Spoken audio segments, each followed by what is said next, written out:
I had been in law enforcement about 11 years total, and I had seen my share of homicides, and in most of the cases, it was a male killer. And this was absolutely mind-blowing at the time. It was kind of overwhelming. Knowing they were looking for a woman changed the game for the investigation.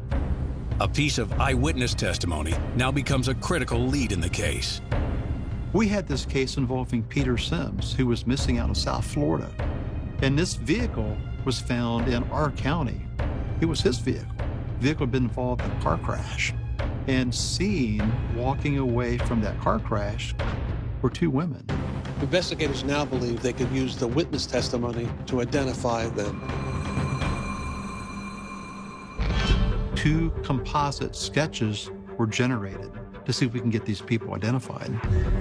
After building their case for nearly a year, investigators released the composite sketches statewide. Now it was revealed to the media for the first time we were looking for two females in a homicide investigation. The media feeding frenzy started. Police are looking for women that match these two composite drawings of suspects in the case. I remember seeing the composite sketches, and I remember saying, I want to know more. It was remarkable to me. There had never been a female serial killer before. The nation's first female serial killer may have murdered as many as 7 men. In my 20-plus years in law enforcement, I had never seen this amount of media attention on a homicide investigation. The floodgates opened. Hundreds of people were calling into our tip line. And if it was a priority lead, we would drop what we were doing and we would go follow that lead immediately. Witnesses saw the composite drawings of the women on a recent news broadcast. They called police with the tip this morning. The problem with a media feeding frenzy is it begins to create a life of its own, and that life is not necessarily based upon truth. This store clerk says one of her customers may have seen the suspects today. Out of the hundreds of leads that were received by the task force, 2 names came to the top in terms of a possibility. Said one was kind of short and really heavy set, and the other one was kind of taller with blonde, a little shoulder-length blonde hair. Eileen Wuornos and Tyria Moore.